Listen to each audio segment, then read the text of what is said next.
Assalamualaikum warahmatullahi wabarakatuh. Ila hadratin Nabil Mustafa Rasulullah sallallahu alaihi wa alihi wasallam wa ala alihi wa azwajihi wa dzurriyyatihi wa qarabatihi wa ahli baiti wa ashabil kiram.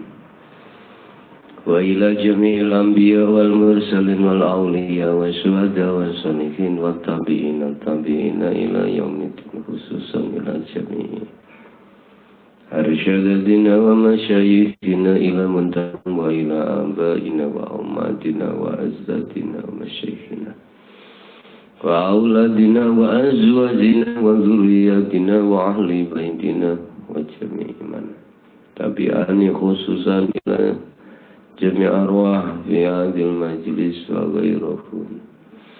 Iftah lahum bi futuhil arifin lahumul fatihah. A'udzu billahi minash shaitanir rajim. Iyyaka na'budu wa iyyaka nasta'in.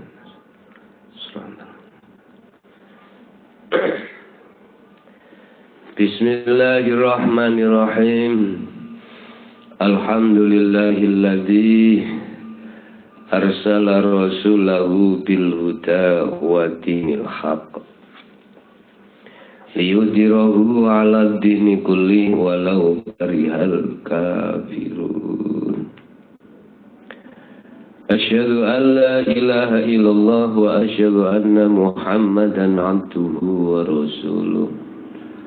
Allahumma shalli wa sallim wa barik 'alaihi wa 'ala alihi wa ashabihi ajma'in.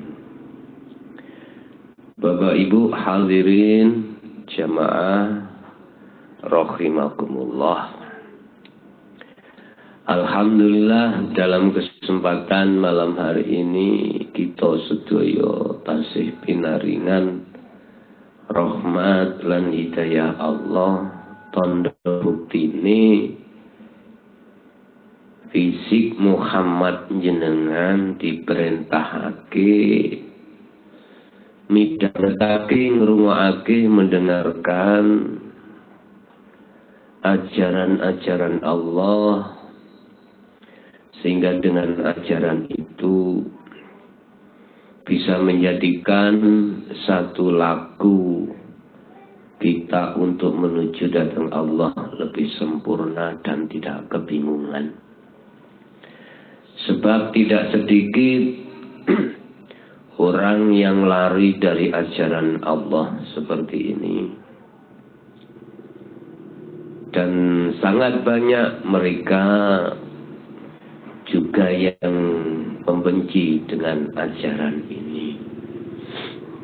Itu semata-mata karena proses mereka seperti halnya kaum Taif terhadap Rasulullah ketika beliau memberikan satu ajaran dari Allah. Kebanyakan kaum Taif itu menolak, bahkan membenci, bahkan menyerang balik. Itu semuanya tidak menjadi persoalan.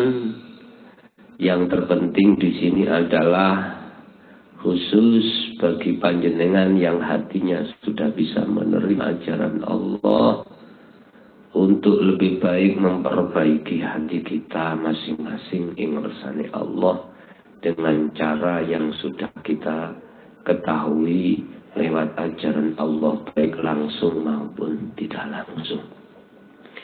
Bapak Ibu hadirin jamaah rahimakumullah, untuk malam hari ini kami akan membahas dalam satu bab, di mana bab itu keutamaan seseorang untuk membersihkan di dalam agamanya masing-masing. Artinya bukan berarti agama itu, ajaran agama itu tidak sempurna. Sempurna. Allah memberikan agama itu sempurna. Yang tidak sempurna adalah diri kita yang nyidrani keluar dari hukum-hukum yang sudah ditetapkan dalam agama tersebut.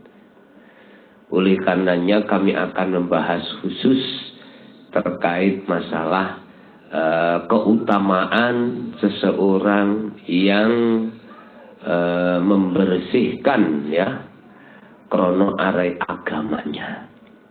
Artinya menyempurnakan dalam satu agama pada diri kita masing-masing.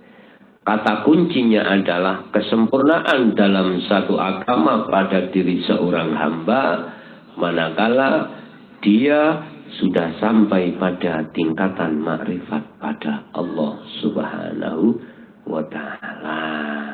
Urusan bahasanya itu berbeda, ajarannya berbeda, bahasanya itu nggak jadi masalah. Seperti halnya Islam di Saudi Arabia misalnya, iku yo ora padha jenenge Islam ning Indonesia, ya. Adate yo ngono, tapi intinya itu tujuannya sama. Kono memakai bahasa Indonesia, bahasa Arab untuk memahami dalam satu agama. Indonesia ya memakai bahasa Indonesia, jadi Arabi diterjemah nih bahasa Indonesia, bahasa nasional. Ada yang diterjemahkan bahasa Jawa, ya memakai bahasa Jawa, nggak ada masalah, gitu, nggak ada masalah. Orang Mesir juga begitu, bahasanya juga nggak sama dengan wong Saudi Arabia, Eropa dan lain sebagainya. Cina bahasanya ya Cina. Cuman kalau dalam agama itu tujuannya adalah satu titik. Ingat kata kunci tadi yang saya katakan, kesempurnaan dalam beragama tersebut manakala dirinya sudah sampai tingkatan makrifat pada Allah. Oke, Bapak Ibu hadirin rahimakumullah. Berkenaan dengan itu monggo akan kita bahas di bab masalah fadluman istabro'a lidinihi. Utawi kautamaane wong istabro'a kang do bersihake sapa man lidinihi maring agamane man. Jadi membersihkan itu maksudnya menyempurnakan ya. Jadi kesempurnaan itu akan terjadi manakala proses pembersihan hati dari kesyirikan pada Allah itu sudah kita lakukan. Nyatane Allah itu akan terjadi manakala nyatane selain Allah itu sudah fana. Wis gampangane ngene. Ing mungguh golongan ahli ahli umum, wong umum. Kalau membahas masalah Allah itu ngene. Aku percaya bahwasanya Allah itu ada. Ya. Adanya itu ditandai dengan sesuatu yang diadakan Allah, yang diciptakan Allah. Jadi golongan kita yang ada di golongan umum, adanya dunia dan seisinya itu sebagai bukti adanya Allah. Jadi Allah ditandani ambek apa sing diciptakan Allah. Dengan rumus di mana ada sesuatu pasti ada yang mengadakan sesuatu. Bahasa Jawa ini, anane ono bangku mesti ono singgahi bangku. Jadi singgahi bangku iku sing wujudi bangku sebagai tondo, wujudi sing ono sing nyiptakno utawa singgahi bangku. Logika bisa diterima. Dan ini tidak salah pada golongan kita yang masih ada di di syariat saja, enggak salah. Tetapi bagaimana menurut golongan kita yang sudah di ahli syuhud, yang sudah di makrifat Allah? Malah sebaliknya Bapak Ibu. wujudnya Allah, anane Allah, adanya Allah itu menjadi tanda ketidakadanya selain Allah. Apa gak bingung ini? Jenengan sing ora paham tentang masalah tahalli tajalli nggih bingung. Sing ora paham nafi isbat nggih bingung. Wujudnya Allah itu sebagai burhan tanda ketidakwujudnya selain Allah. Bumi seisinya. Ayo. Akal nek sampean gawe. Kalau kita buat untuk menerima pedot saraf kita. Gak mampu. Yuk gak bisa. Gak ketemu jawaban. Wujudnya Allah. Adanya Allah. Nyatanya Allah. Itu sebagai bukti. Burhan. Ketidaknyatanya selain Allah. Wis, tuk nang akalmu lah, rong dino pedhot. Menene asing nyelulu kuwi golek tekik. Wis, nurut dalan. Wis, pedhot. Lah, iku harus kau pakai dengan hatimu, bukan dengan akal. Jelas Rasulullah mengatakan tafakkaru fi khalqillah wala tafakkaru fi zatihi. Urusan zate yo coba pikir. Ya pedot, otakmu yang pedot. Makanya harus dengan hati lewat tafakkur. Iki lakune munajat topo nggon rame topo nggon sepi baru dong mengke. Oh ngoten ta. Umpama sedikit aja kula proses ngeten Pak. Oke, tak terima yang mengatakan selain Allah itu ada. Oke. Tapi adanya itu bukan menjadi sifat wajibnya, tidak. Enggak iso. Buktine sing duweni sifat wajib ada iku Allah. Otomatis sifat mokhale ada iku Adam iku dadi sifat wajib makhluk. Uton dunya saisine. Coba sing duweni sifat wajib ada iku gak mengadakan dunya saisine apa terjadi? Adanya dunya saisine? Enggak terjadi toh? Enggak terjadi. Jadi adanya dunia dan seisinya itu bukan mutlak. Bukan mutlak, ngoten lho maksudnya. Artinya bukan mutlak tidak memiliki sifat ada. Ya.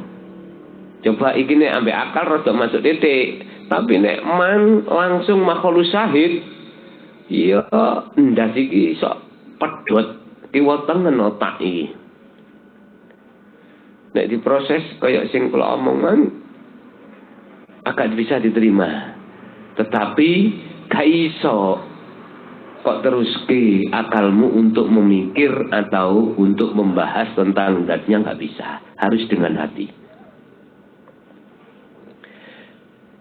Jadi lidinihi iki maksude agama sing panjenengan kagem iki akan sempurna bagi secara individu atau personal tatkala dirimu sudah sampai pada puncak tingkatan makrifat.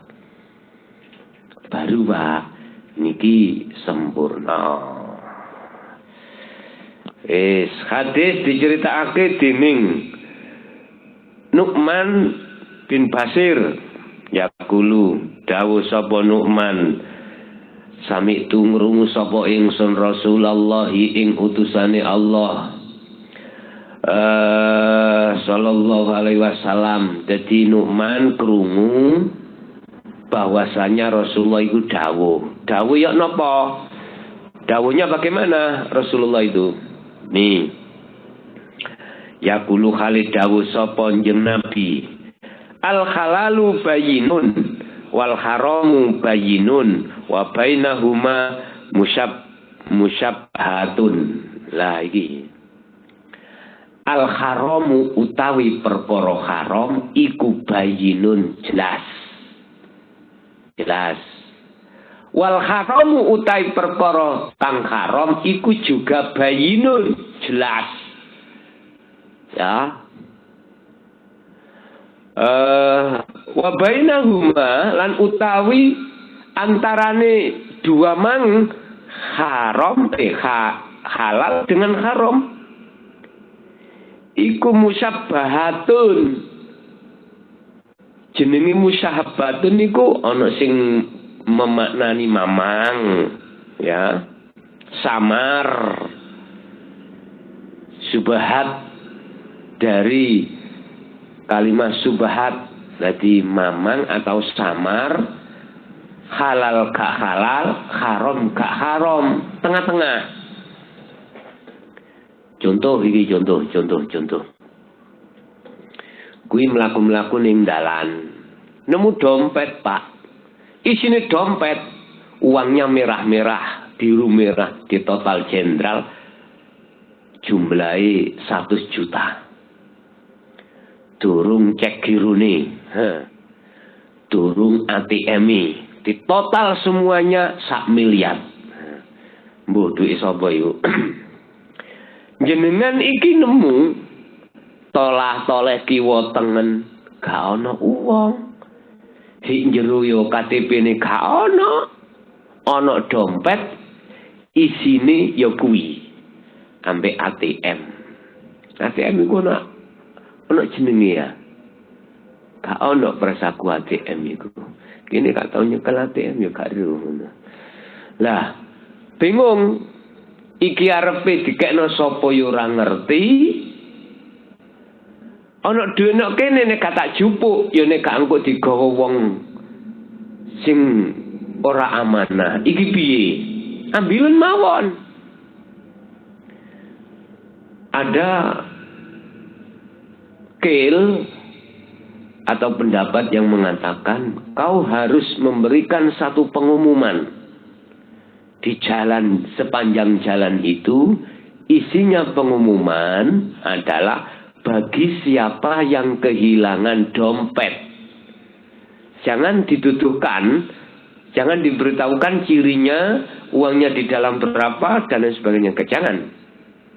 Barang siapa yang merasa kehilangan dompet, mohon ke rumah atau hubungi saya nomor bla bla bla bla. Napa kok gak oleh, kok dudono cirine? Ini nalangi, menjagani orang yang ngaku-ngaku yang bukan pemiliknya. Jadi nek ana wong nelpon, sampeyan takoni dompete rupane ya apa? Coklat, hitam, hijau, biru dan sebagainya. Kalau orang yang merasa kehilangan tenan, ikut tahu. Coklat ya. Kalau dia yang bukan merasa pemiliknya, ngawur. Ngawur niku.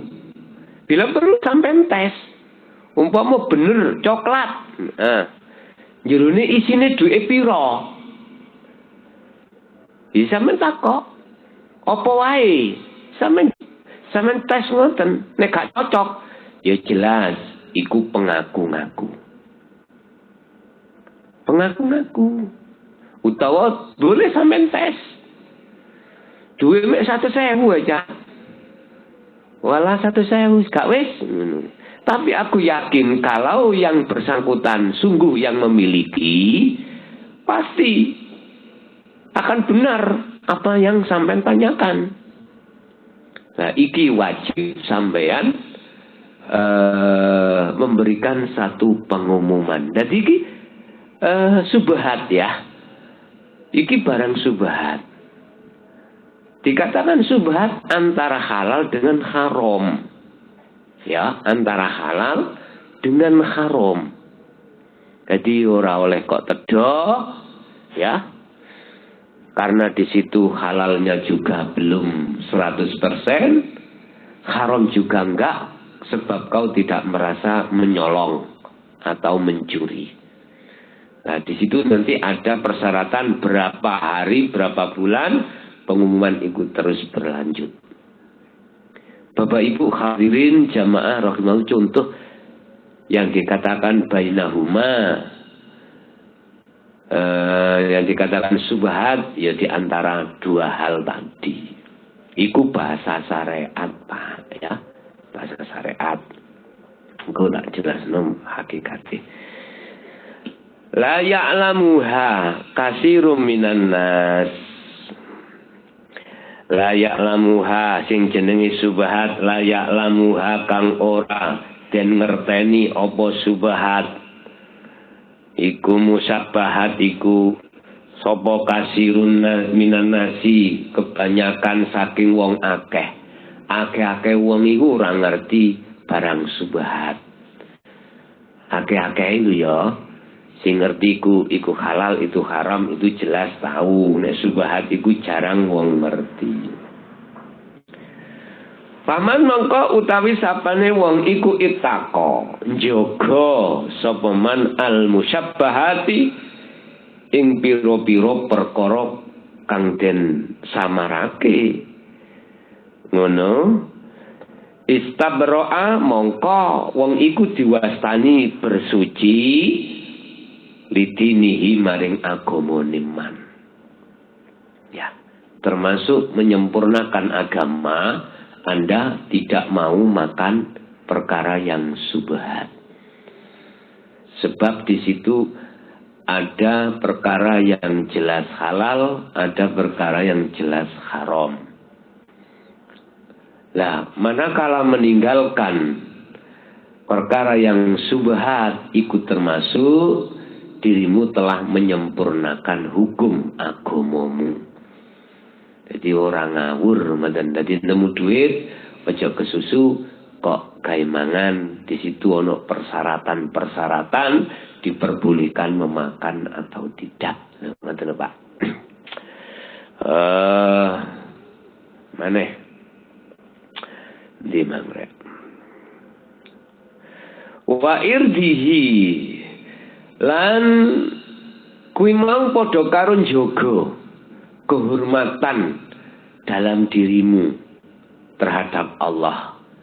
Anda meninggalkan tidak makan subhat, perkara sing disubhat nih, itu termasuk di samping kau menyempurnakan dalam agamamu, juga menjaga kehormatan dirimu di mata Allah. Tidak memakannya itu. Tidak memakai atau memakannya itu termasuk menjaga kehormatanmu di mata Allah. Iki bahasa syariat sih Pak. Ya. Wis. Waman waqa'a utawi sapane wong iku waqa'a tumibo. Ya. Allah fisyubahati tumibo utawa terjerumus di dalam perkara subhat, berarti disikat ae. Ana duwe ning dompet mang tolah-toleh gak ana wong sikat iku subhat, gak apa-apa, halal yo gak, haram yo gak, lumayan kena dikenyar utang sak miliar deh. Lumayan ngoten. Nah, iki wong sing terjerumus di situ Bapak Ibu. Karo yang yar'a khaulal khimah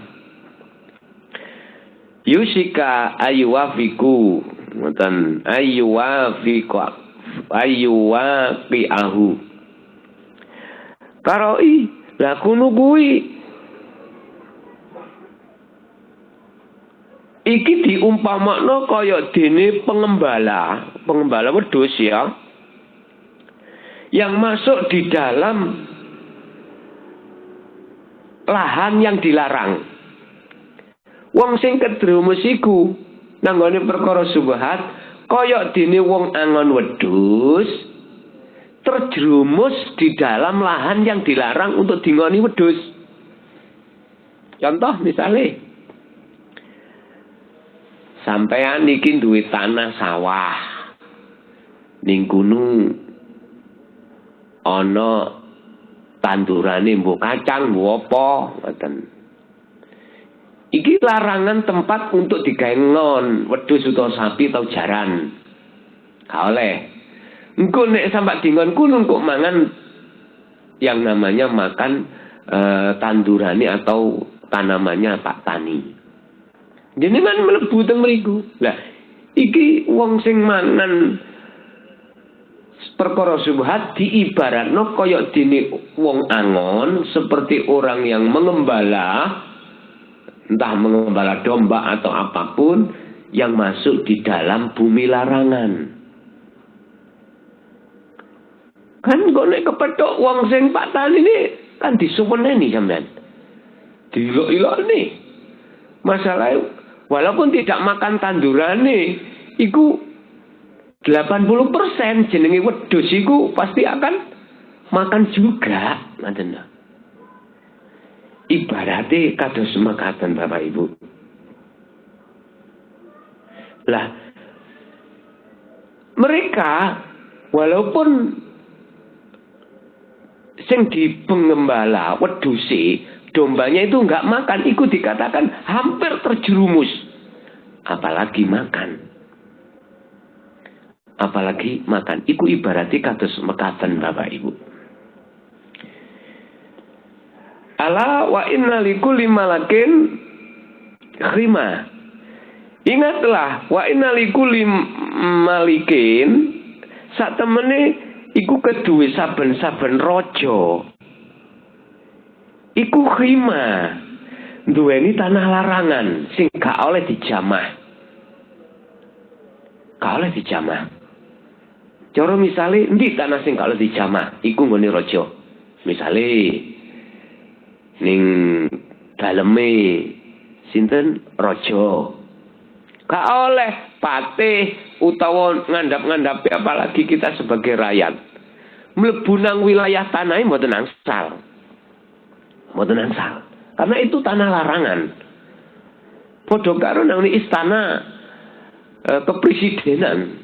Ini kan gak oleh mlebu, nek gak oleh izin. Makanya di sana itu ada pampres, ya, pasukan pengawal presiden. Jadi setiap kali siapa yang masuk itu pasti harus ada protapnya, harus ada tahapan-tahapan yang dia lalui. Jadi itu namanya tanah larangan. Kalau kita kembali kepada kitab Taklimu Taklim antara murid dan guru, ada tanah larangan yang tidak boleh kita sentuh. Contoh, apa yang ditempati guru kursi ngaji, kita nggak boleh menyentuh, apalagi menduduki.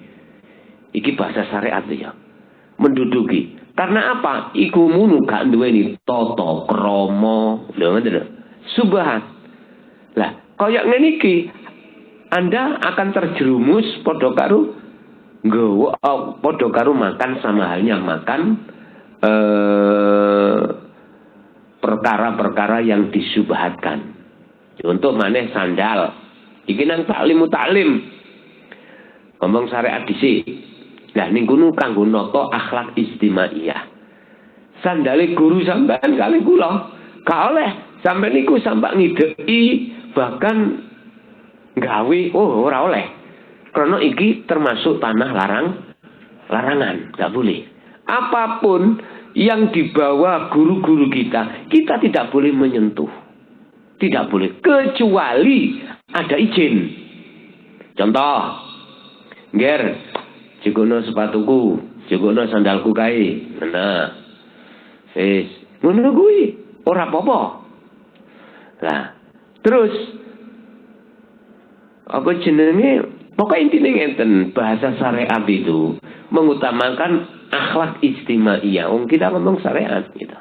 Ada bumi larangan yang tidak boleh kita langgar, sebagai murid tidak boleh. Karena itu menurut etika, ya. Etika, akhlak, tata krama kita pada guru-guru kita. Iki taklim mutalim, ya. Ngomongin yang sarengat. Kalau kita nanti sudah masuk dalam ranah hakikat, ora dibahas masalah kuwi. Wis.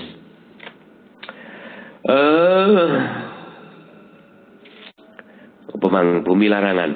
Ala inna khimallahi, ingatlah sesungguhnya ada larangan Allah fi ardihi ing dalem bumine Allah, yaiku makharimuhu, perkara-perkara kang den haramake. Iki bumi larangan. Jadi bumi larangan itu perkara apapun yang diharamkan Allah, kita tidak boleh melanggar di situ. Sebab nek melanggar pasti ada konsekuensinya. Alah wa inna fil jasadi. Wis. Bapak Ibu hadirin jamaah rahimakumullah. Itu tadi pandangan syariat. Lah sakniki pandangan hakikat yang berkenaan dengan hadis yang diceritakan oleh Nu'man niku ngeten. Perkara sing dihalalake adalah perkara yang tidak keluar dari perintah. Anak-anak luru. Perintah ambek larangan. Hukum di dalam hakikat makrifat iku ana loro. Siji larangan, loro perintah. Apa sing dilarang, apa sing diperintah. Ini sudah jelas. Apa yang dilarang? Hatimu lari dari Allah. Tadi siang saya jelaskan dengan judul kau bawa kemana hatimu? Apakah kau bawa melakukan larangan Allah, ya, dan taat terhadap nafsu, ataukah kau bawa menuju perintah Allah, langgar perintah Allah, terus nganut perintah nafsu? Dengan Anda menjalankan perintah Allah dan melanggar larangan nafsu. Bapak Ibu, perkara yang diperintah cuman hanya satu. Ashadu ke illallah. Titik. Bisanya ashadu sampai ke illallah ada proses nafi isbat. Bisanya hatimu madhep makrifat Allah itu harus ada proses tahalli nang tajalli. Bisanya hatimu madhep nang makrifat Allah, kamu harus melewati beberapa proses. Apa prosesnya sehingga Anda bisa menjalankan nafi isbat? Tahalli tajali. Tolek guru akhirat dulu. Kemudian diajari ilmunya. Lalu diperintahkan munajat. Baru pembuktian itu akan terjadi. Ini perkara yang diperintah. Dalam Al-Quran dikatakan anik butullaha. Segi. Waqala aizan wa yu'min billah. Ngadepi hatimu datang Gusti Allah. Urusan fisik iki gerak aktivitas apapun tanpa terkecuali. Wis, tidak dibatasi, Pak. Jadi hati ini batasnya mek sitok. Apa sing diperintahno? Hatimu kudu nang Allah tok, gitu loh. Lah fisik ora dibatasi. Artinya tanpa kecuali apapun proses dalam dirimu secara fisik, hatimu harus tetap mengikuti perintah Allah. Itu hal yang diperintah. Halal. Lah kok perkara sing diharamno? Larangan. Iki tanah larangan yang tidak boleh Anda lakukan. Apa itu? Marah ati iki menyang tauhid, madhep ati iki menyang berhala. Ashadu berhenti ke la ilaha. Tidak ada proses nafi isbat. Lah, iki sing dilarang, Pak. Apapun bentuk aktivitas dohirmu, tapi satu kata kunci. Mohon dipegang. Satu kata kunci. Anda tidak akan sempurna agama Anda, apapun agamamu. Anda tidak akan dikatakan benar di mata Allah. Anda tidak akan pernah benar lakune atimu di mata Allah, manakala Anda masih berhenti di nurul iman. Wis titik. Iki rumus sing gak iso ditawar. Bahasa logika tak ibarno gini. Dia apa-apakno, apa dia apa-apakno bahasa Indonesia ini? Dia apa-apakan. Orang kalau matanya buta tidak akan pernah tahu apa yang ada di depan. Mana itu jalan, mana itu jurang. Tidak akan tahu mana haram, mana halal. Tidak tahu mana perintah, mana larangan. Tidak akan pernah tahu. Bojone kaya Tamara Blinsky ngono ya karo. Tak eman-eman tuh ya. Bojone kaya Bul ya karo. Terus piye? Jadi rumus. Bagaimana mungkin orang buta akan bisa mengatakan bahwasanya gedungnya ini sudah terang? Gak mungkin. Yang pasti ngomong gelap. Ini ibarat ya. Ibarat. Jadi kata kunci, siapapun diri kita, tatkala masih ada di nurul iman, belum sampai ke hakul iman, belum sempurnalah agama kita. Bukan agama yang tidak sempurna, agama yang pada diri kita. Ngoten lho ya. Bukan Islami sing gak sempurna, bukan. Keislaman diri kita yang kurang sempurna. Itu loh maksudnya di situ. Aja salah paham. Loh, jalan Islam gak sempurna. Cari sopo. Sing gak sempurna Islam pada diri kita sendiri masing-masing. Ya. Itu perkara haram dan perkara halal. Nah, sing subhat iku sing piye? Yang bagaimana yang dikatakan subhat iku antara halal dan haram. Itulah saat kejadian Anda ini belum paham. Ketika saat laku, ya. Saat laku Anda mencapai tujuan perjalanan fitrah menuju ma'rifat Allah, belum sampai ma'rifat Allah, Anda di situ menghadapi satu ujian, apakah di dalam muhadarah ataupun di dalam mukasyafah, Anda kebingungan. Sehingga ana istilah aku ngipi untukku iku ngene, ora ngerti. Iki piye? Aku jane mau iku tajali apa takholi ya? Lis bingung. Lah kebingungan Anda inilah menunjukkan bahwasanya Anda diletakkan di hukum di antara bainahuma, antara hukum halal dan haram. Hukumnya bagaimana? Ya apa-apa itu proses. Maneh kuwi lali.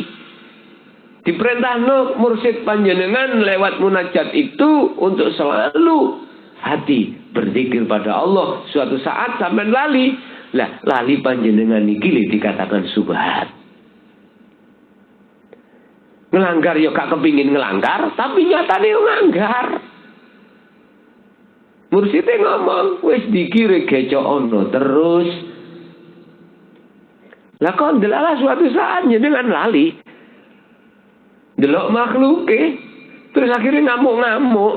Loh, dalam hatimu nggak ingin Anda akan melakukan kesalahan ini, tapi mengapa ini terjadi? Lah, balik-balik tak omongno, wala bagin wala adin innallaha ghafurur rahim. Allah sing ngapura, krana ning atimu gak kepingin awakmu iku lali nang Allah. asine hatimu pingin terus eling nang Allah berhubung iku proses Gusti Allah nang awakmu. Saya ja'alallahu ba'da usri yusra untuk menuju satu kemarifatan Allah iku yo gak gampang. Artine kudu nglakoni soro dhisik sing diwastani riyadhah. Dadi tekani perkara enak iku mesti ngalami perkara gak enak soro dhisik. Betul lho. Padha karo sampeyan iki pengin sugih, nyambut gawe sing tekun soro dhisik. Iku saya ja'alallahu ba'da usri yusra. Allah akan mendatangkan sesuatu yang membahagiakan dirimu, tetapi kau akan mengalami satu kesusahan dulu, kesengsaraan dulu, susah dulu. Merakit-rakit ke hulu, berenang ke tepian, sakit-sakit dahulu, susah-susah dahulu, baru kemudian berbahagia. Lah ngoten siku. Rintangan juga pasti ada. Terus apa? Itu semua yang mbuh kono. Ya wis iku pas lagune Bang Haji niku menunjukkan satu perjuangan ya. Perjuangan untuk mencapai satu tujuan. Jadi Anda melakukan munajat setiap saat dan waktu itu bentuk laku sorone sampean kali kula untuk menerima atau menyongsong rahmatan lil alamin atau rahmat saking Allah Subhanahu wa taala. Etika yo gak oleh sampean niku arep-arep tekani rahmat. Gak oleh, tetap kita jalankan walaupun soro engko urusan sing biji ya Allah itu piyambak.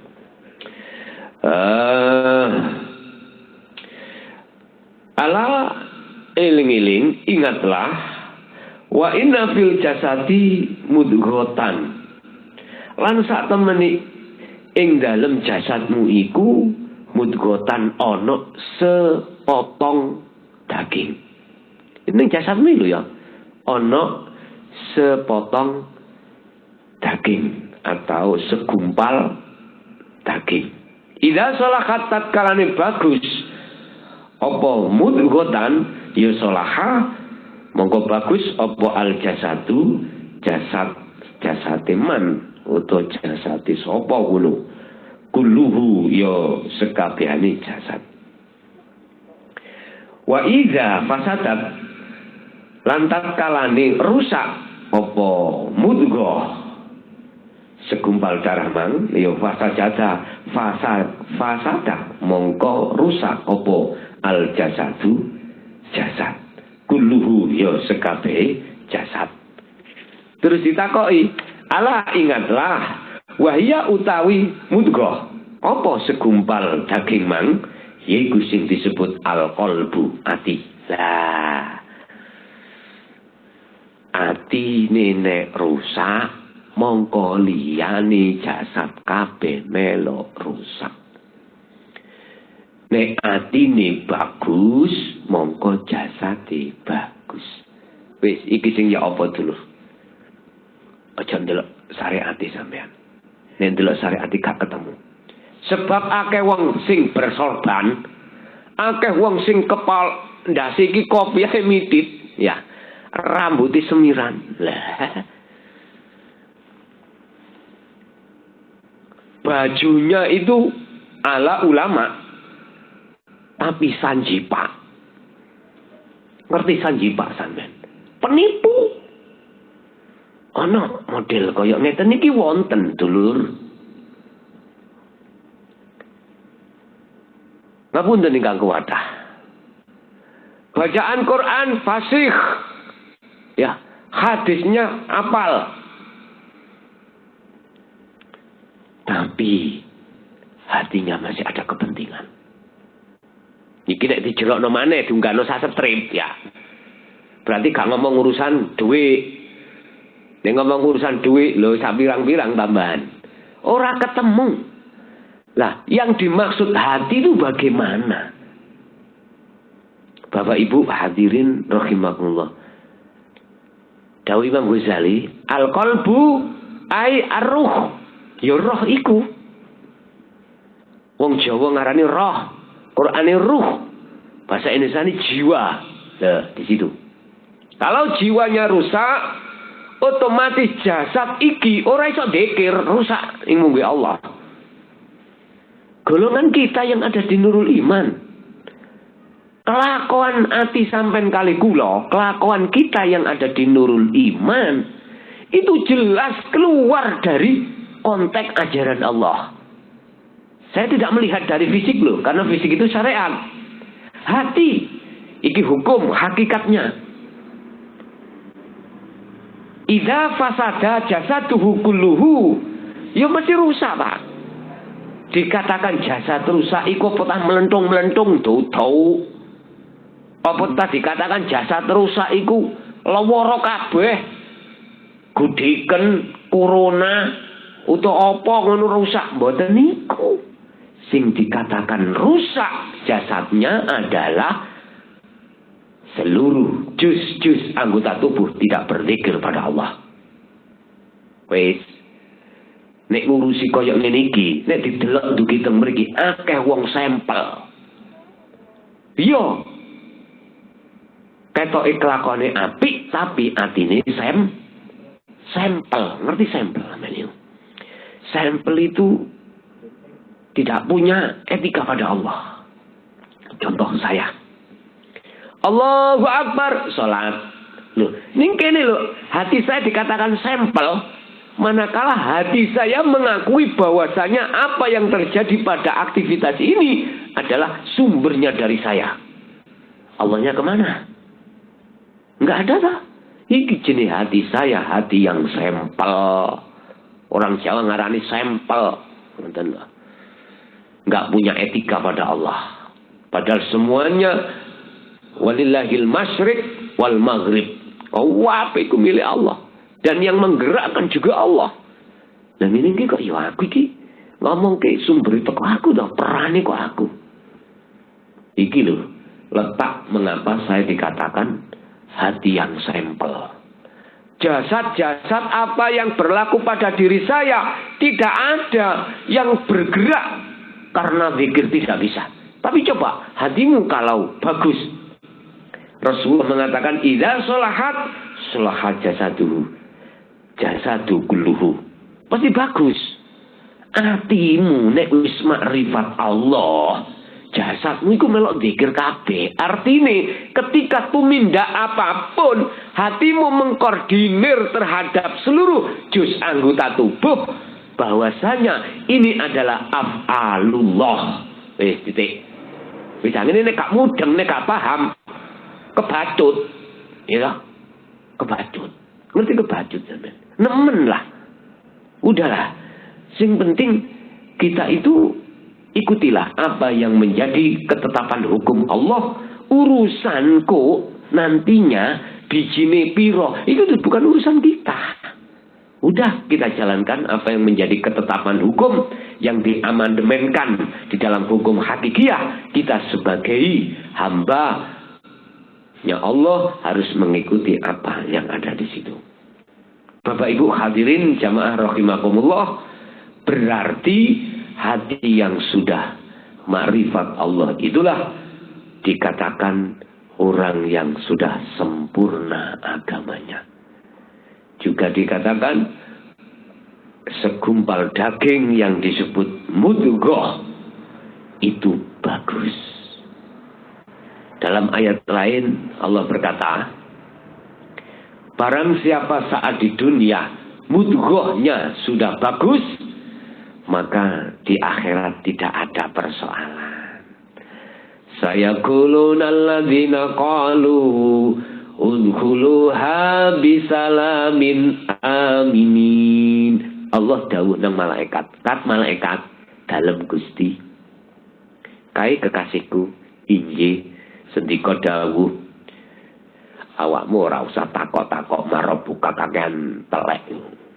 Merkae kuwi arep takok kuwi disengkulak dhewe. Sendika dawuh. Wis ngomong apa sing diomong? udkhuluha bisalamin aminin. Malaikat iku mboten takon marang buka. Dadi malaikat iku padha dawuh udkhuluha bisalamin aminin. Apa maksudnya? Monggo, selamat datang. Kula diutus Allah untuk mengatakan selamat datang. Tempat sudah disediakan pada diri panjenengan. Udkhuluha mlebu siraha ing rahmat bisalamin aminin kelawan aman santausa. Dijamin nggak ada yang membegal. Terus jenengan siap bos, ya wis berangkat. Bahkan ada hadis yang mengatakan Rasulullah, sapa wonge sing iso njawab pitakone malaikat Allahu Rabbi, ya mongko di situ diturokni kaya dene turune kemanten anyar. Iki ning alam barzah lho ya. Iki nang kuburan. Dadi iku sing jenenge jembar kubure padang lakune. Allah dawuh, sapa sing nalikane ning dunya iki wis mudghahnya itu sudah bagus, maka di akhirat pun juga bagus. Sapa wonge ning dunya mudghahnya peteng, ya mudghahnya ini rusak, maka di akhirat pun juga rusak. Wis. Sekarang tinggal pertanyaannya, terserah Anda. La ikraha fiddin. Anda mengikuti ajaran Allah ataukah ajaran nafsu? Monggo kerso, keputusan ada di tangan Anda. Ya. Zaman sudah sangat edan, boten edan maneh, sangat edan ya. Di mana banyak kontroversi, banyak konspirasi terkait apapun. Demi politik kau berani membunuh saudaramu sendiri. Demi politik kau berani menggadaikan negaramu sendiri. Demi politik kau berani untuk memenggal kepala saudara-saudara senegara sendiri. Ini wallahu alam. Nek diterus-terusno kaya ngene, mohon maaf ya. Ora ning teke tidak ada habisnya. Udahlah, gunakan hatimu untuk berpikir terhadap Allah saja. Sekalipun secara fisik kita berinteraksi terhadap urusan dunia. Bapak Ibu hadirin jamaah rahimakumullah, mungkin itu apa yang bisa kami sampaikan. Kurang lebihnya mohon maaf. Semoga bermanfaat dan tetap semangat. Walaupun di situasi pandemik, tetap kita semangat. Jaga kesehatan Anda. Tetap kita mengikuti anjuran pemerintah memakai kesehatan protokolnya. Oke? Kula akhiri ihdinas siratal mustaqim. Assalamualaikum warahmatullahi wabarakatuh.